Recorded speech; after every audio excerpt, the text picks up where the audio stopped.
Just on the verge of fatherhood, an exhilarated Tommy Brown, known for his diligent work ethic and being an all-around good guy, experiences an unexpected and dramatic turn in life. What happened to 51-year-old Tommy Brown? What happens when love becomes fatal? This is the Fatal Attraction Podcast with Blinded by Love.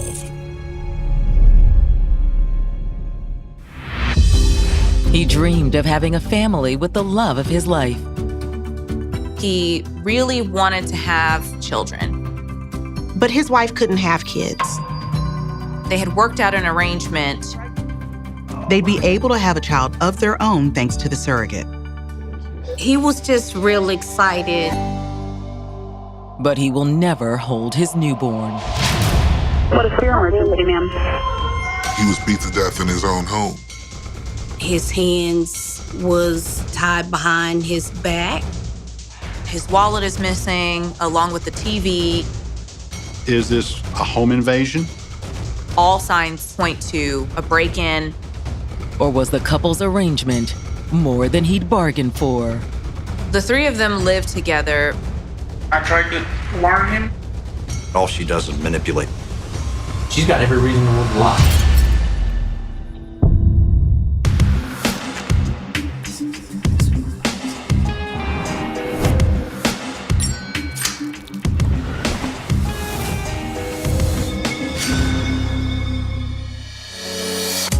September 7th, 2013. It's Saturday afternoon in Fort Worth, Texas, a booming twin city to Dallas. Fort Worth historically is called Cowtown, known for their rodeos and stockyards. When I first came to town, it was a lot of cowboys and a lot of country music, but over the past 30 years or so, it's really changed into a more cosmopolitan city. But far from the gleaming corporate towers of downtown, Andrea Brown pulls up in front of the modest home that belongs to her brother, 51-year-old Tommy Brown. It had been several days since Andrea had heard from her brother, and no one in the family had heard from him either. She grows concerned and goes to check on him. When she arrives, it appears that Tommy may not be home. I noticed that the truck was not in the driveway. She proceeded to go and knock on the door to check and see if someone was home. Tommy, you here? There's no answer, so she walks around to the side door. I knew that Tommy would leave the side door open.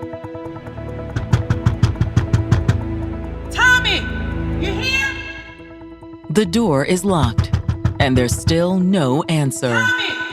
I came back around to the front of the house. Her brother kept the spare key in the mailbox. The key was actually inside of a cigarette box. And so I opened the door. Tommy! Tommy, it's Andrea! Andrea's barely through the door before she senses something is wrong. As she's walking down the hallway, she stops in her tracks because she sees her brother lying on the floor. His hands was tied behind his back. And he's covered in blood. I had found my brother murdered. 51-year-old Tommy Brown had always lived a quiet life. Tommy was pretty laid back. He didn't go many places. The majority of the thing he did was be in his garden or sit on the porch and drink beer. He loved spending time with his family, enjoyed fishing, gardening. He was an all-around good guy. He really enjoyed kids. He would get out and play ball with them. When Tommy wasn't in his garden or spending time with family, he was hard at work. When my father passed away, Tommy took over the janitorial business, and he also had janitorial contracts on the side with other companies. He impressed everyone that he worked with and everyone that he worked for. He particularly impressed one coworker, Catherine Malone. Catherine was quiet and shy, but she was able to attract Tommy's attention. I thought she was nice. I felt she was good for Tommy. She got him out of the house. He was really happy. In 2006, Tommy and Catherine married. But for Tommy, something was still missing. He really wanted to have children. He wanted to leave a legacy. There was just one problem. Unfortunately, Catherine was not able to have children. That was devastating for him. But in the spring of 2013, an excited Tommy told family and friends that the couple's prayers had been answered. Tommy explained that he had worked out an arrangement with a friend of his who would be a surrogate for he and Catherine to have a child. The friend was 37-year-old Eunice Cristina Rodriguez. She was a free spirit. She's very personable. She was somebody that if you met, somebody certain you would talk to. Christina had a troubled history, and this was an opportunity for her to get her life back together. Catherine and Tommy were okay with financially supporting Christina as long as she was pregnant with a child. He was just real excited, so I was grateful that Christina had agreed to have a child for he and Catherine. But now, 2 months before he's finally going to be a father, Tommy's sister has just discovered him dead on his bathroom floor. This is the Fort Worth Police Department. When I called 911, I told the operators that I needed an officer to come out because I had found my brother murdered. Police arrive on scene a few minutes later. Their course of action is, number one, make sure that there isn't any medical intervention that can be done for the victim, and then 2, sweep the house and make sure there's no other victims or suspects on scene. Once the house is secure, homicide detectives arrive to begin their investigation. I don't recall having any other murders in that area. Most of the people in that neighborhood are just pretty honest, hardworking people. But inside the house, the evidence soon points to a possible scenario. We have things missing from the home, such as the television. They were also unable to locate Tommy's wallet, phone, or car keys. It appears that Tommy could have been the victim of a home invasion. Stay tuned for more of this unsettling story when we return with the Fatal Attraction Podcast. 51-year-old Tommy Brown and his wife Catherine were on the verge of achieving their longtime dream of raising a child of their own.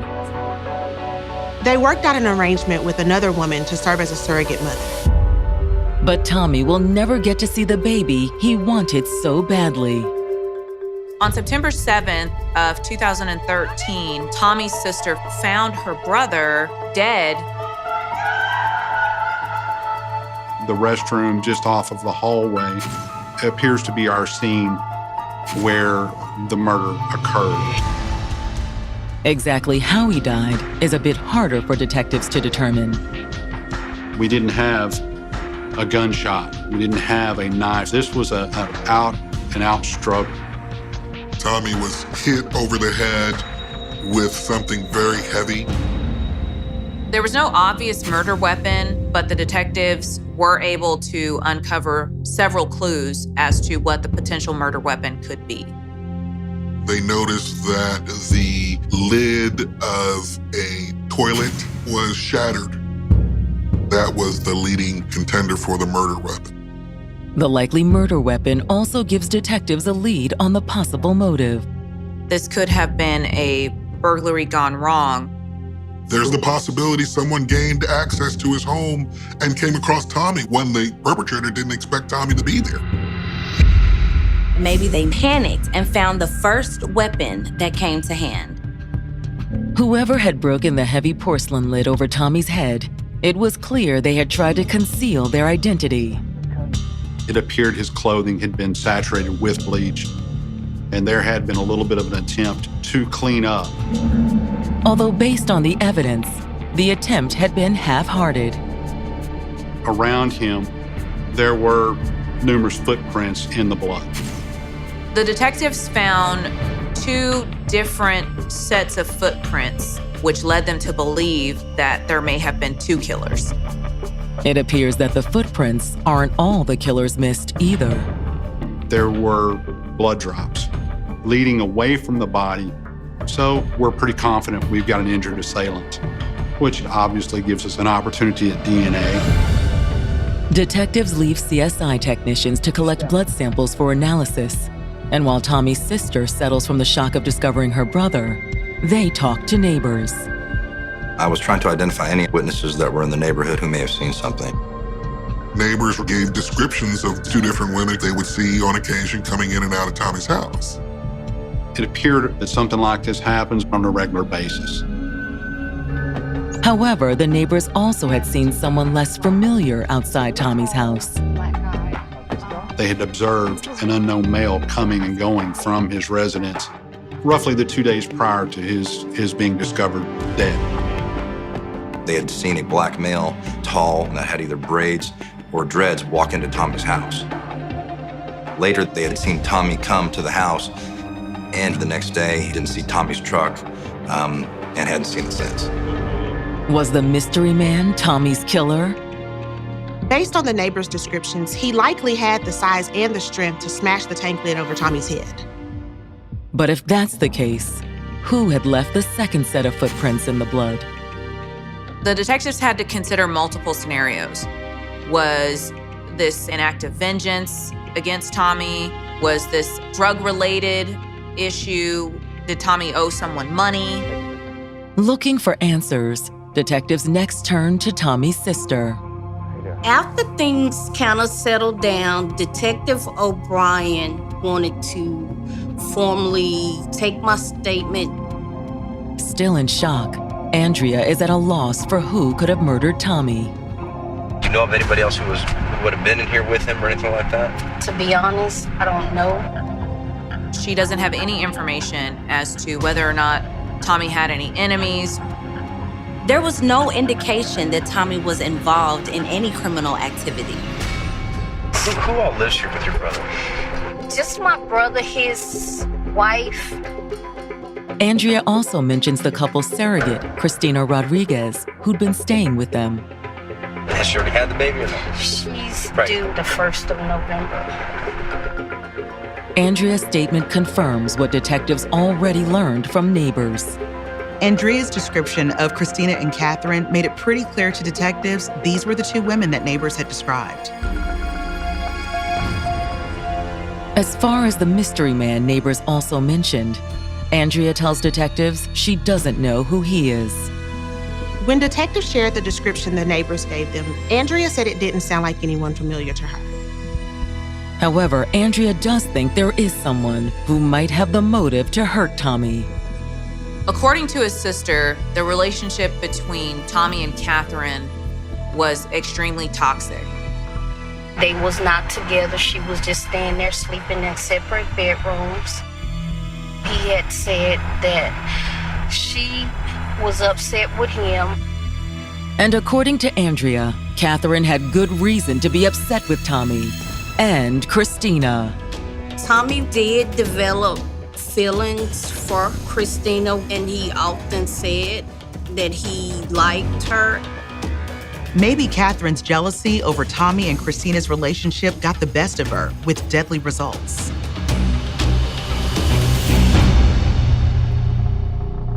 Stay tuned for more of this unsettling story when we return with the Fatal Attraction podcast.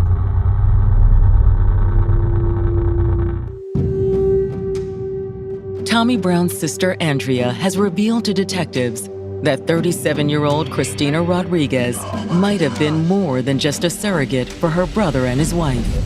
Christina came to Fort Worth. She moved in with Tommy and Catherine But detectives have just learned that Tommy may have been cheating on Catherine with Christina. According to Andrea, the couple's arrangement with Christina and Catherine's jealousy had only exacerbated an already unstable situation. Tommy and Catherine had an on and off relationship. They would get together, things would go fine, they would break up, she would leave. Andrea also reveals that Tommy had leaned on Christina for support throughout his turbulent relationship with Catherine. Tommy had actually known Christina longer than he had known Catherine. Although they'd never been a couple. When Tommy met Christina, Christina was incarcerated for about 10 years. Tommy was friends with Christina's cousin. And Christina's cousin suggested that Tommy get to know Christina by writing her letters. And that's how they got to know one another, is from being pen pals. And he had eventually begun to think of her as more than just a friend. He felt that they would be together had she not been incarcerated. Instead, he had met and married Catherine. Tommy told Christina about Catherine, and Christina was often eager to offer Tommy advice whenever Tommy and Catherine were going through a rough spot in their relationship. Tommy had also told Christina about his wish to have a child. When Tommy told Christina that Catherine was unable to have children, Christina reached out to Catherine. Christina wanted to help the couple, saying she'd be happy to not only be a surrogate, but the biological mother as well. Catherine, well aware of how much Tommy wanted a child of his own, had reluctantly accepted Christina's offer. It wasn't an ideal situation. However, he didn't have the money to do anything like in vitro fertilization. So the agreement was always that Tommy would father the child with Christina. It wasn't something that caused an issue between the three of them. At least not at first. But that changed when Christina got out of prison and moved in with Tommy and Catherine. During this time, Tommy and Christina were intimate. Things between Catherine and Tommy were continuing to deteriorate. All the while, Tommy and Christina were getting closer. Then, in April of 2013, Christina gave Tommy the news he'd been waiting for. Christina announces that she's pregnant and then returns to her hometown of El Paso, where Tommy continues to support her, but Catherine was having second thoughts about the arrangement. And by the end of the summer, the simmering tension between Tommy and Catherine had finally boiled over. You are in love with her, aren't you? No, she's just having our baby. Don't lie to me. I'm not lying. Tommy had kicked Catherine out of the house. A week later, he was dead. This led me to think Catherine had killed Tommy. Whoever was behind the murder apparently didn't know that Andrea had already found his body. She had texted Tommy at one point and asked for him to call. She didn't initially receive a follow-up text. Just before her interview with the detectives, she received a response. I received a text from his phone stating, "I'm driving to El Paso. What you want?" We knew it's not him because he's deceased at that point. Tommy's phone wasn't at the crime scene, leading detectives to believe the killer had taken it. After Andrea made me aware of the text message, I felt it was pretty important. Detective O'Brien instructed me to text back, "Have a safe trip. Contact me when you get back." I wanted to give the impression as to nobody is any wiser to what's going on at Tommy's house. Back at the station, detectives contact Tommy's cell provider and request his phone records. Then they place a bolo on his missing truck, only to learn it has already been found. We did some checking and found out that that vehicle had been towed as an abandoned vehicle. Officers went ahead and towed it to a private lot. When I found that out, I immediately had patrol go to that location and have it secured. When detectives search the truck, they locate numerous items that appear connected to the crime. In the back of the pickup truck, there was a trash can with a black bag, and it had a bunch of bloody items in it. There were some clothes, some items of Tommy's. There were large porcelain pieces that you could clearly see were the top of a toilet tank. Finding the toilet tank lid in the back of Tommy's truck was confirmation to the detectives that was in fact a murder weapon. The search of the truck may also provide a clue to the killer's identity. Among other things, the detectives also find a bus ticket with the name of Eunice Christina Rodriguez. But is finding Christina's name among the evidence a little too convenient to be believed? It almost makes you wonder if that was left on purpose. And detectives can only think of one person with reason to hate both Tommy and Christina. What would have been the best revenge but to frame your husband's lover for his murder? You're a hard woman to get a hold of. Stay tuned for more of this unsettling story when we return with the Fatal Attraction Podcast.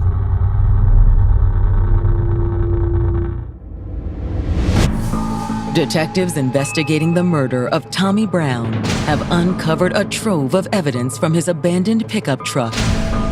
During the search of the vehicle, the police found remnants of a bloody toilet tank lid. They also find evidence that points directly at Christina Rodriguez, the woman who's supposedly carrying Tommy's child.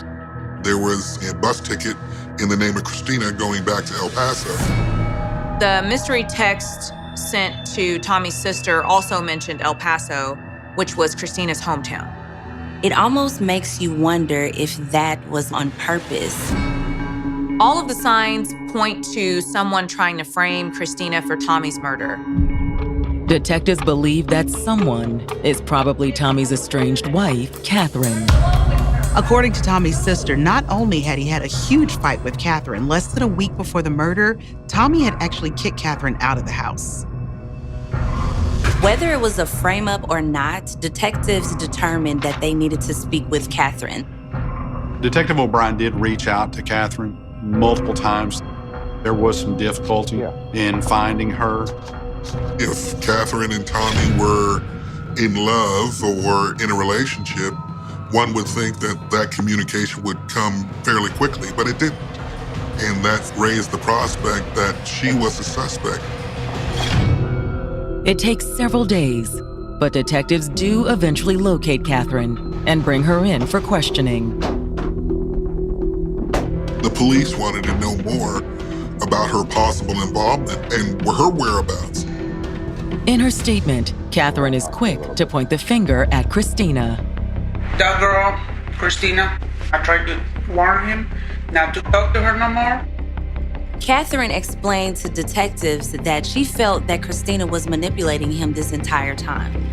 She was supposed to be pregnant, but she wasn't. They would have heard that she's not pregnant. She just manipulated him all the way. You know, he wanted a baby so bad, and he just did whatever she was asking, like send me money, things like that. Catherine also claims that Christina had a boyfriend. She said he actually called Tommy and threatened him. Awful things, cursing. And then I told him, Tommy, you need to stop messing with that girl and her boy. They're really gonna come over here and kill you. Could Christina's boyfriend be the mystery man neighbors saw enter Tommy's house? It was also possible that by claiming Christina had a boyfriend, Catherine could simply be trying to divert suspicion from herself. Just to ask you flat out, did you have anything to do with Tommy's death? Nothing, no God, no way. Catherine also claimed to have an alibi. She said that she was staying with family at the time of the murder. Totally not guilty of this. When detectives follow up, Catherine's family confirms her alibi. But are they telling the truth or simply covering for her? Detectives suspect there may be a way to find out. Since Tommy's wallet was stolen, detectives wanted to talk to his bank as well as credit card companies to determine if the cards had been used anywhere. He had an account at a local bank. There's only so much they will share initially without legal paperwork behind it. But they would tell us, hey, his card has been used since the time you all discovered him deceased, and it appears it's been used multiple times. And so at that time, I wrote a search warrant for those records. And immediately when I got those records, I began writing down all the locations that Tommy's credit card were used. One transaction occurred at a convenience store. Detectives reach out to the manager and ask her to pull the surveillance video of the transaction. When they pulled the surveillance video at the time of the transaction, it wasn't Christina or Catherine using the card. You saw a tall black male come inside the store and purchase gas. He matched what the people were telling us during our canvass. He does have a bandage on his hand, suggesting he had cut himself while committing the crime. The clerk that we spoke with had also been the clerk working at the time. She was able to tell us, I noticed the wound was still bleeding. Exterior video from the store also shows the suspect getting back into his car. Detectives aren't able to read the license plate. However, they were able to determine that there was a woman in the passenger seat. Unfortunately, the footage wasn't clear enough to confirm the woman's identity. We didn't get a lot of good shots of her. We could just kind of tell that it was most likely a female. Could it be Christina in the car? Or possibly Catherine? Detectives hope the next place the card was used will give them the answer. The bank records show that after the stop at the convenience store, someone also used Tommy's bank card at a dollar store a few miles away. Detectives once again contacted the store, and that manager also agreed to send over surveillance footage from the time of the suspicious transaction. On that particular video surveillance, you saw the same black male walk in. Only this time, he's not alone. He's with Christina. Stay tuned for more of this unsettling story when we return with the Fatal Attraction podcast.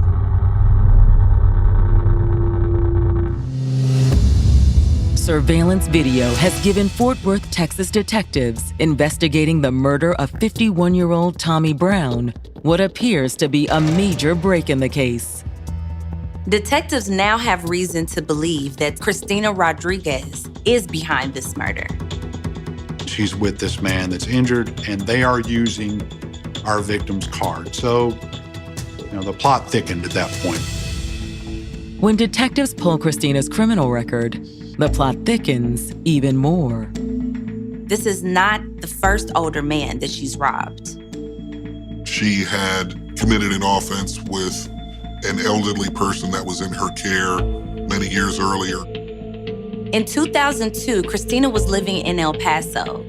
She answered a newspaper ad placed by a family of an 82-year-old man. They were looking for a nurse to help take care of their father. The man was severely diabetic and blind, basically helpless. According to court records, Christina had bluffed her way into the job. Christina had no nurse experience, but she convinced the daughter of the 82-year-old man that she was a nurse at one of the local schools in the area. Her first night on the job, she tied the man up, ransacked the place, and ran off with a sizable amount of money and valuables. The elderly man had been roughed up, but otherwise unhurt. Christina spent 10 years in prison on the robbery charge. Tommy met Christina while she was incarcerated.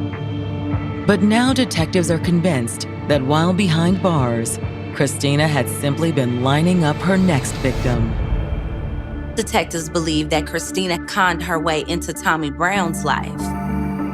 Unfortunately for Tommy, He hadn't been as lucky as the victim of Christina's first con. This one ended with fatal results. But where is Christina now? And who was the mysterious man with her in the surveillance footage? Detectives were worried that the suspects would flee the country. Christina was from El Paso, which is right on the border with Mexico. And detectives will soon have even more reason to fear that Tommy's killers have run for the border. Homicide's O'Brien. A friend and former co-worker of Tommy's contacts detectives and says she got a text message from Tommy's phone on the night of September 9th, 2 days after Andrea found Tommy's body. In the text, the person pretending to be Tommy said he was stranded in El Paso. The fake Tommy stated that someone stole his wallet and asked her to wire him some money. And since he didn't have any ID, the imposter asked if she could wire some money to his cousin, Braylon Ellis.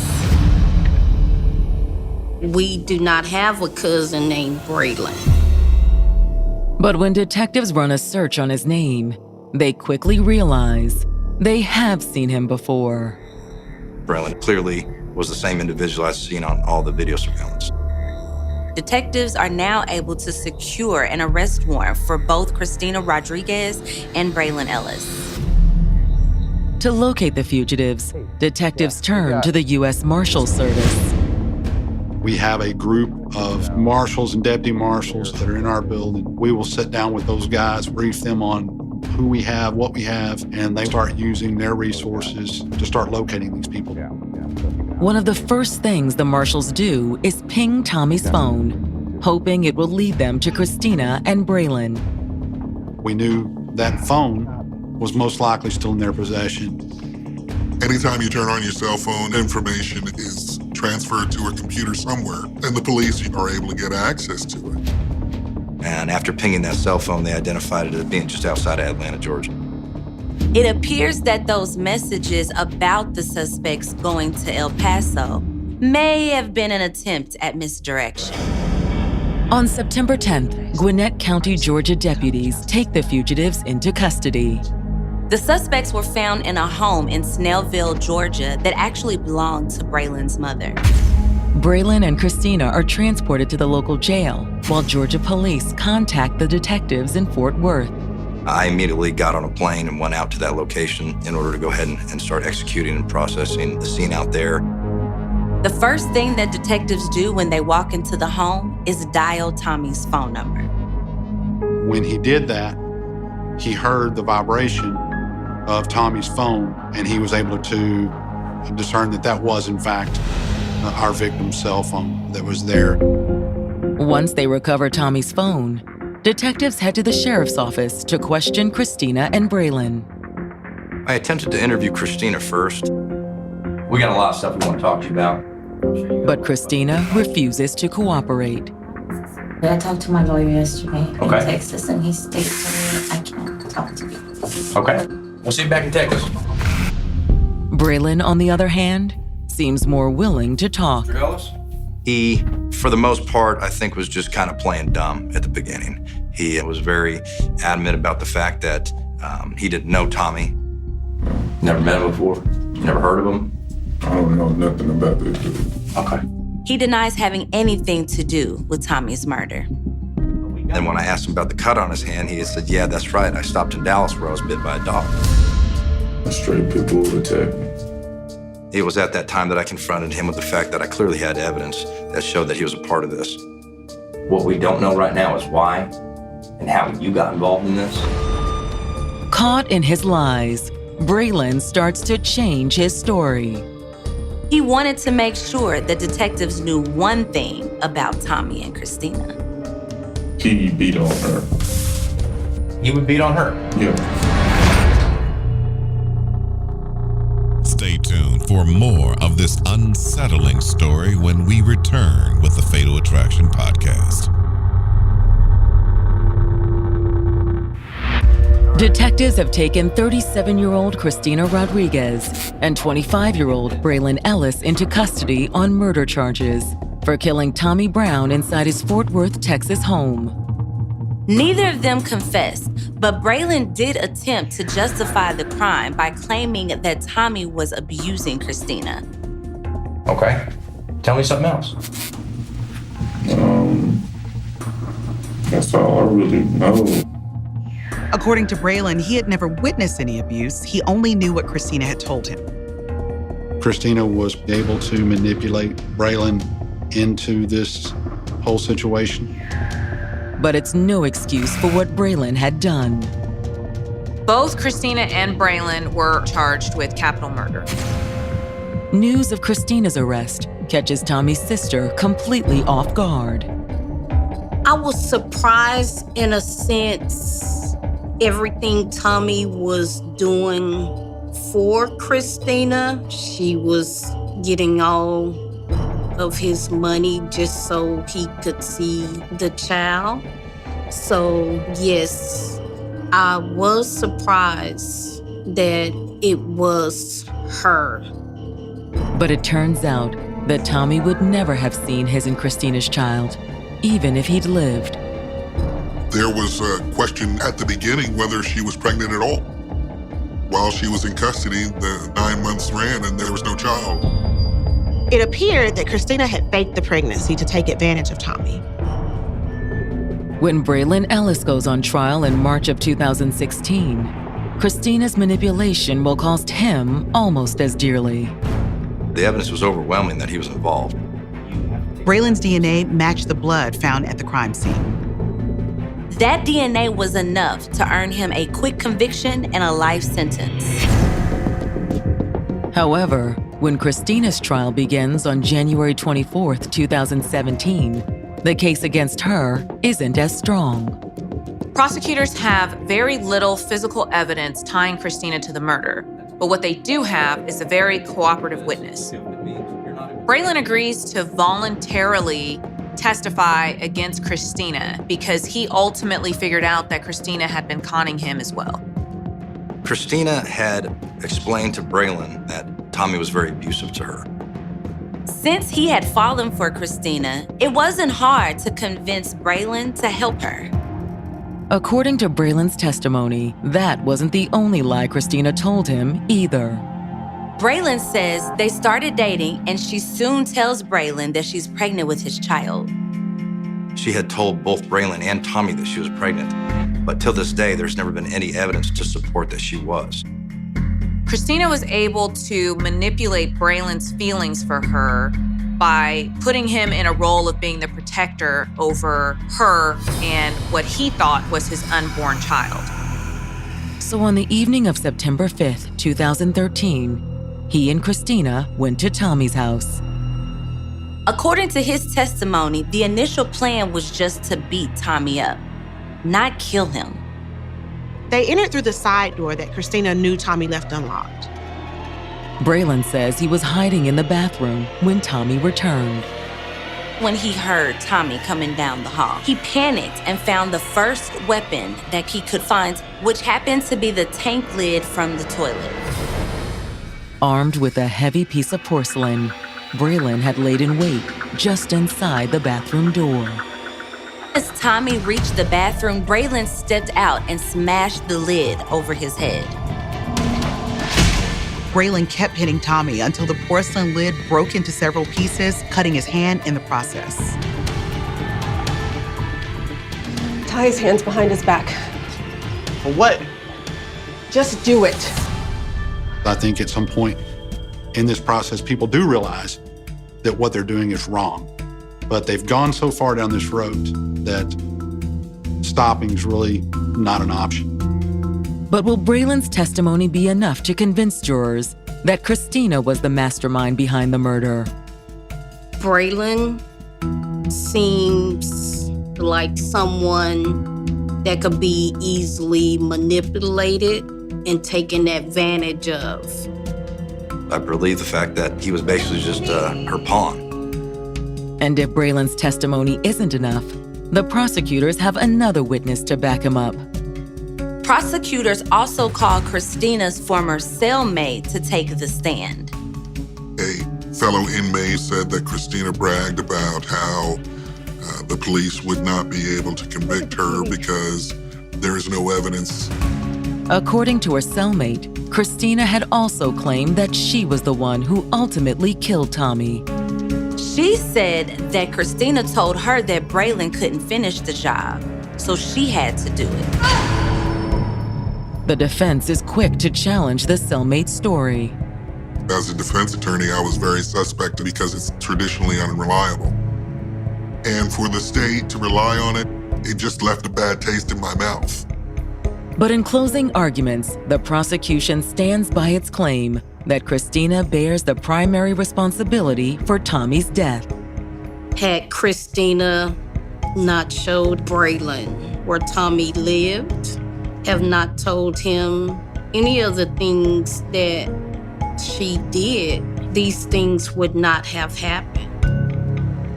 In the end, the jury agrees, finding Christina guilty of first-degree murder. His testimony was devastating to Christina. She was sentenced to life in prison with the possibility of parole after 25 years. Christina is one of those people who wants what she wants. I don't think she really cares about who she manipulates. And good-hearted Tommy Brown never saw her for what she truly was. My parents always said you should always try to look for the good in everyone. Unfortunately, trying to find some good in another person cost my brother his life.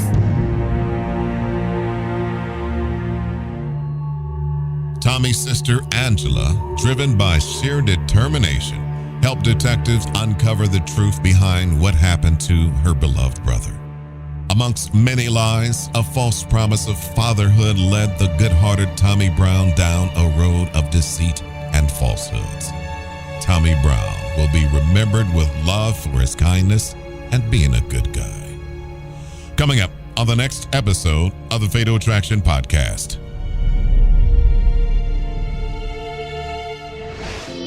She was a bright young woman pursuing her dreams. She was very smart. She wanted to help people. She wanted to assist those who were in need. But would she also need saving? She didn't come home that night. She's not a person to go missing.